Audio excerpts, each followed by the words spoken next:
வியூசட் நேயர்கள் அனைவருக்கும் வணக்கம். நேற்று தமிழக வெற்றி கழகத்தினுடைய தலைவர் அண்ணன் விஜய் அவர்கள் டெல்லி பயணம் மேற்கொண்டிருக்கிறார் சிபிஐ விசாரணைக்காக.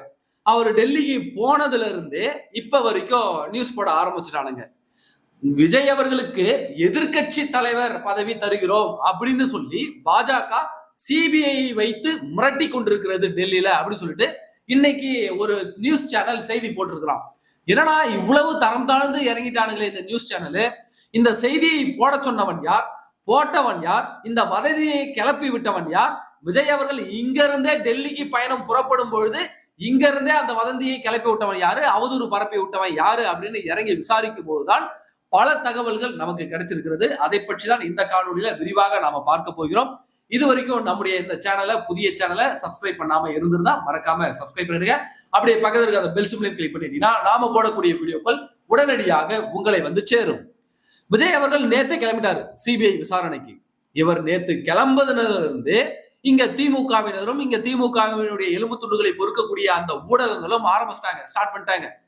விஜய் கத்திரிக்கோள் வைத்திருந்தார், அதனால் விமான நிலையத்தில் தடுத்து நிறுத்தப்பட்டார், அதனால் 45 நிமிடங்கள் தாமதமாக அவரை விமானத்துல ஏற அனுமதிச்சாங்க அப்படின்னு நியூஸ் போட்டானுங்க. சரி, ஓகே, அவர் கத்திரிக்கோள் எடுத்துட்டு போனாரு.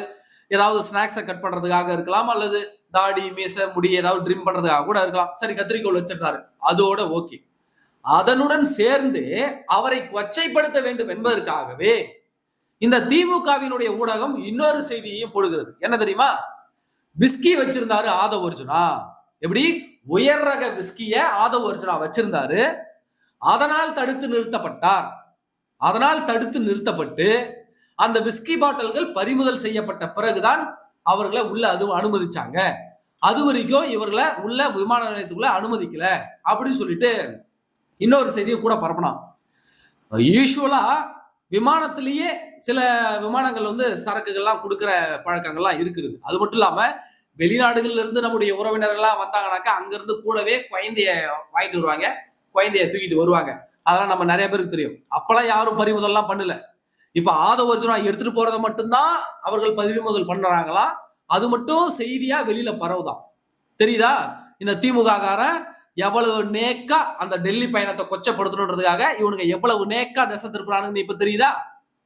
அதனாலதான் சொல்றோம், இந்த திமுகவினர் எந்த அளவிற்கு ஆபத்தானவர்கள், எந்த அளவிற்கு இழி நிலைக்கும் செல்வார்கள் என்பதற்கு இதெல்லாம் உதாரணம். சரி, இன்னைக்கு என்ன நியூஸ் போட்டிருக்கானுங்க தமிழக ஊடகங்கள் பார்த்தா, குறிப்பா புதிய தலைமுறை என்ன போட்டிருக்கானாக்க, விஜய்க்கு எதிர்கட்சி தலைவர் பதவி தரோம் அப்படின்னு சொல்லி சிபிஐ அலுவலகத்தில் வர வைத்து பேரம் பேசுகிறதான் பாஜக. இப்படி ஒரு செய்தியை ஏமாந்தரமா போட்டா புதிய தலைமுறை. இந்த புதிய தலைமுறைக்கு கொஞ்சம் கூட வெக்கமான சூடு சொல்றே இல்லை. எதிர்கட்சி தலைவர் பதவி தருவாங்க, ஒருவேளை இவன் துணை முதல்வர் பதவி தர போறாங்க அல்லது 2.5 வருடம் சிஎம் தர போறாங்க அப்படின்னு இவன் விவாதம் நடத்தியிருந்தானா சரி, அது தாவேகாவினுடைய ஒரு கோரிக்கையாக இருக்கிறது, அதுக்காக என்ன பேரம் பேசுறாங்க அப்படின்னு நாம ஒத்துக்கலாம். ஆனா இவன் என்ன நியூஸ் பண்றான் பாருங்க, எதிர்கட்சி தலைவர் பதவி தருவதாக இவர்கள் வந்து பேசுறாங்களாம். அதெல்லாம் வாய்ப்பு இருக்கா? எதிர்கட்சி தலைவர் பதவி நாங்க கொடுக்கிறோம்னு ஒரு கட்சி சொல்லுதுனாக்க அதை இன்னொரு கட்சி ஏத்துக்கிட்டு முட்டாள் மாதிரி போகும்னு இவனுக்கு நினைக்கிறாங்களா என்ன? அப்ப இதுல இருந்தே தெரியல. சரி, எதுக்காக இவன் நியூஸ் போடான்னு சொல்லிட்டு நம்முடைய நண்பர்கள் வட்டாரத்தில் இப்படி விசாரிக்கும் பொழுது அவர்கள் சொன்ன தகவல் என்ன தெரியுமா? திமுகவினுடைய பெண் நிறுவனம், அந்த பெண் நிறுவனம் பிளான் பண்ண நியூஸ் தான் இந்த புதிய தலைமுறை இன்னைக்கு போட்ட நியூஸ். அதாவது எதிர்கட்சி தலைவர் பதவியை பாஜக வாங்கி தருமா அதிமுக கிட்ட? யோ, எதிர்கட்சி தலைவர் பதவினா என்னன்னு தெரியுமாடா இவங்களுக்கு? இப்படி நியூஸ் போட சொன்னது பெண் நிறுவனம். அப்ப அந்த பெண் நிறுவனம் கொடுத்த அறிவுறுத்தலின் பேரில் தான் இந்த புதிய தலைமுறை இப்படி ஒரு நியூஸை போடுறான். எதிர்கட்சி தலைவர் பதவியை 2026 தேர்தல் முடிஞ்ச உடனே விஜய்க்கு தருவாங்க. அதற்கு உதாரணம் காட்டுறானுங்க பாருங்க இவனுங்க. என்ன உதாரணம் காட்டுறானுங்கனாக்க, 2011 விஜயகாந்த் அவர்கள் அதிமுகவுடன் கூட்டணி வச்சு அப்போது இருந்த திமுகவை தூக்கி வெளியில போட்டுட்டு அதிமுக ஆளும் கட்சி, விஜயகாந்த் எதிர்கட்சி அப்படி அமைஞ்சது இல்ல. அதே போல இப்ப அந்த ஸ்டேஜ்ல அதிமுக ஆளும் கட்சி, விஜய் வந்து எதிர்கட்சி, இந்த இடத்துல கொண்டு வந்து நிறுத்த போறாங்க அப்படின்னு சொல்லிட்டு அந்த 2011 நிகழ்வை மேற்கோள் காட்டி புதிய தலைமுறை இந்த செய்தி போடுறாங்க. அப்ப இது முழுக்க முழுக்க விஜய கூட்டிட்டு போயிட்டு பாஜக என்னமோ டெல்லியில வச்சு மிரட்டுகிறது அப்படின்ற ரீதியில இவனுங்க போடுற அந்த நரேட்டிவ் செட்டிங். ஏன்னா அப்பதானே ஒருவேளை ஒரு பாஜக கூட கூட்டணிக்கு போயிட்டாருன்னா என்ன சொல்லலாம்? பாத்தீங்களா, நாங்க சொன்னோம் பாத்தீங்களா, பாஜக வந்து அவரை கூட்டு சிபிஐ மூலமாக வச்சு மிரட்டுது, அதனாலதான் அவர் கூட்டணிக்கு போனாருன்னு அப்படின்னு சொல்லலாம்ல. அதற்கான வேலைப்பாடுகள் இப்படி ஒரு நரேட்டிவை செட் பண்ணுறதுக்காக இவர்கள் போடக்கூடிய பேஸ் தான் இந்த நியூஸ். ஏன்னா விஜய்க்கு 2 ஆப்ஷன் இருக்கு இப்போ. ஒண்ணு தனிச்சு நின்று போட்டியிடுறது, இன்னொன்னு யாரு கூட கூட்டணிக்கு போறது. ஏன்னா இவரு கூட கூட்டணிக்கு யாரும் வரல. அப்ப ஒண்ணு இவர் யாரு கூட கூட்டணிக்கு போகணும், அல்லது தனிச்சு நின்று போட்டியிடணும்.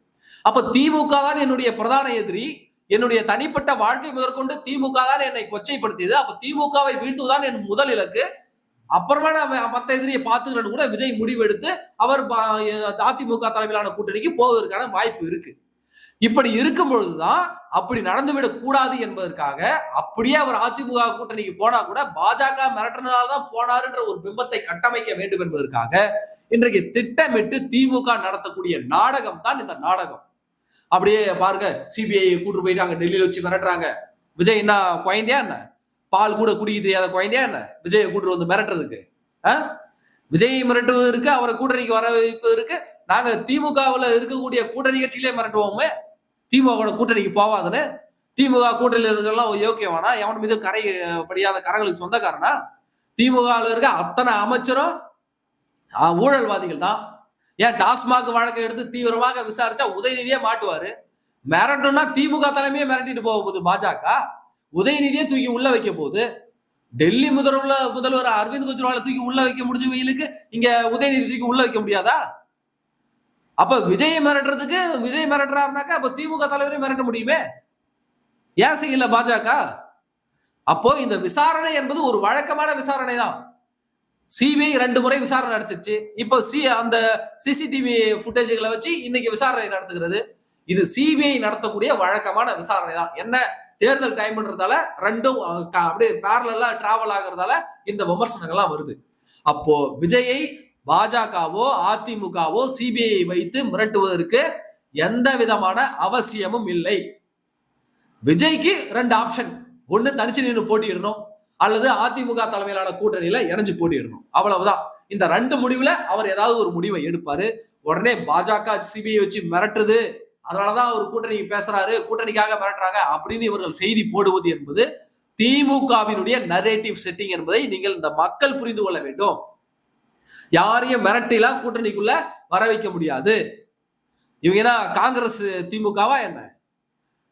காங்கிரஸ் ஆட்சியில தான். எப்படி காங்கிரஸ் ஆட்சியில தான் இங்க திமுக கூட கூட்டணி பேசும்போது கலைஞர் டிவில கீழே கூட்டணி பேசிக்கிட்டு மேல சிபிஐ ரைடு விட்டது காங்கிரஸ் தான்.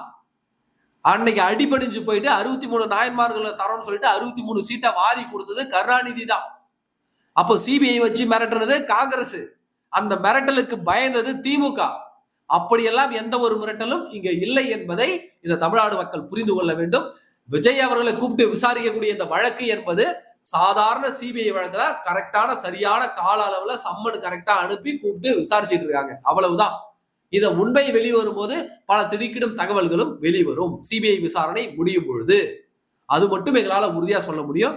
அப்போ விஜய் இங்கிருந்து கிளம்பும் போது விஜயினுடைய ஆதரவாளர்களுடைய தனிப்பட்ட விவகாரங்கள் முதற்கொண்டு இவர்கள் நோண்டுவதெல்லாம் இவருடைய வழக்கமா போயிடுச்சு. அதுல ஒண்ணுதான் ஆதவர்ஜுனா சரக்கு பாட்டில கொண்டு போன விவகாரமும். அப்போ திமுகவினர் எந்த அளவிற்கு இங்க ஒரு கட்சியை ஒரு தலைவரை இழிவுபடுத்துவதற்கு தயாராக இருக்கிறார்கள், எந்த எல்லைக்கும் சற்று இழிவுபடுத்துவார்கள் என்பதற்கு இதெல்லாம் உதாரணம். இதையெல்லாம் தாவேகா தொண்டர்களும் நிர்வாகிகளும் நீங்கள் தான் புரிந்து கொள்ள வேண்டும். நன்றி.